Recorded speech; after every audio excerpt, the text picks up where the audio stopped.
We're back on the SportsMax Zone talking some basketball now. Massive moves were made Thursday on the NBA trade deadline day, with James Harden leaving the Brooklyn Nets to join the 76ers. Ben Simmons, meanwhile, finally escaping his open jail at the 76ers by moving to the Nets. The high-profile switch by both men causing ticket prices to skyrocket for the March 10 clash between those teams in Philadelphia.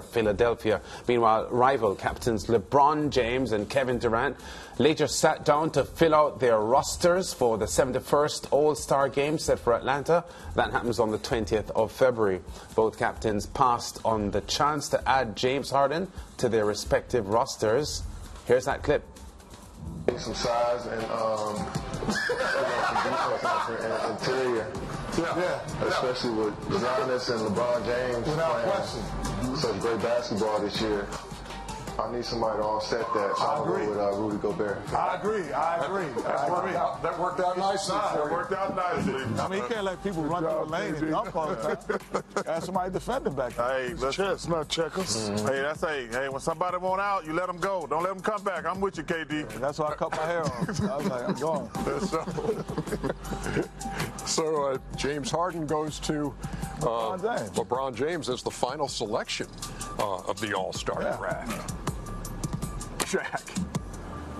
He hasn't played. Is he healthy? Who's that? James, he hasn't played.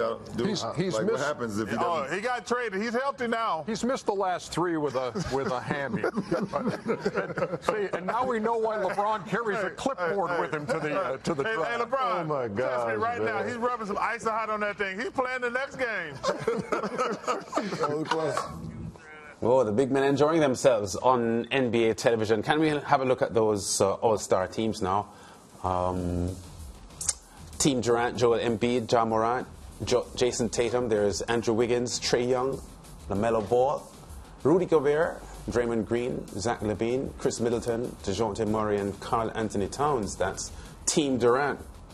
Let's get LeBron's team in now. Giannis Antetokounmpo, Stephen Curry, Steph Curry, DeMar DeRozan, Nikola Jokic, Jimmy Butler, Luka Doncic, Darius Garland, James Harden, Donovan Mitchell, Chris Paul, and Fred VanVleet. Okay, George, Mariah, who has a better roster? Of course, LeBron, without a doubt. He has the man himself, Giannis Antetokounmpo. You don't think so? Well, it's your point. I'm not troubling you. No, but your face is so impossible for me to make my point because I'm looking at you like... All right, my dear. Here's what I'm going to do. I'm going to do this. Make your point.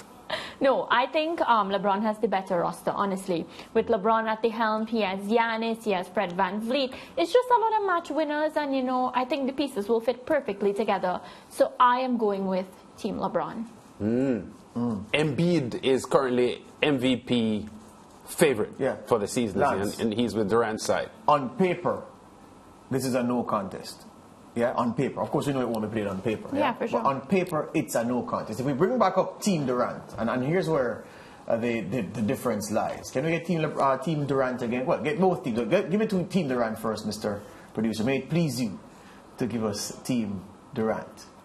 Mariah has said that... all right, I'm going to come to that.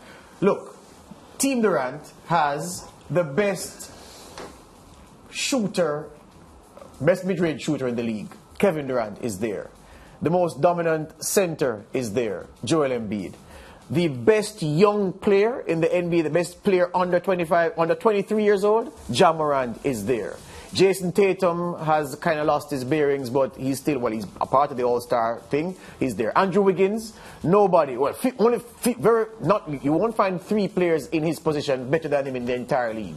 Trae Young from three-point land can do in this game. I'm not saying he is Steph Curry, but he can do in this game what Steph Curry can do for Team LeBron. That's my point. LaMelo Ball from the Hornets is a creative force. He's a wizard he is a big pick. Devin Booker can score from anywhere, can make his own shot. Rudy Gobert in the defensive zone. Draymond Green in the defensive zone. Zach LaVine with his athleticism. Chris Middleton from three-point range.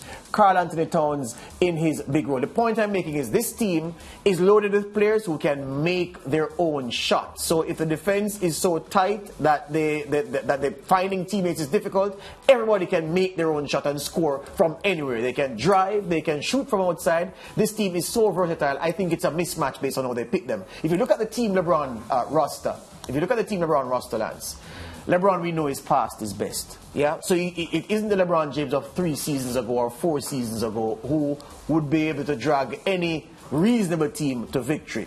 Giannis, of course, is the outstanding person. Steph needs no recommendation. But look beyond that. DeMar DeRozan is having a good season with the Bulls, but can DeRozan G with the big boys? Well, can he bamba? Well, this will be the chance, George, because he has good pieces around him. No, but he's playing against the best players in the league on the other team, and that's the point. Jokic has had a decent season, not the season that I expect him to have based on his talent. Jimmy Butler, from coming from injury, disrupted the season, has not been at his very best. Doncic has been good but not outstanding.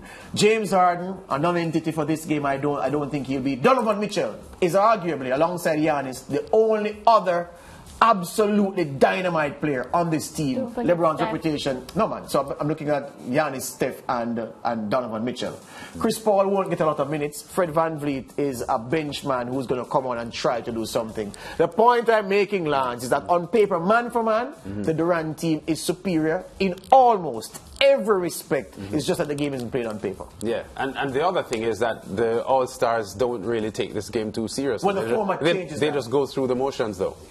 That's a strong point, but I'm saying that the format that they have, where West and East is mixed up, it's not like previous times. So I know that, but even so, they don't give 100% in the game. You're right. We'll see what happens. Take a bet, Mariah. Team Durant.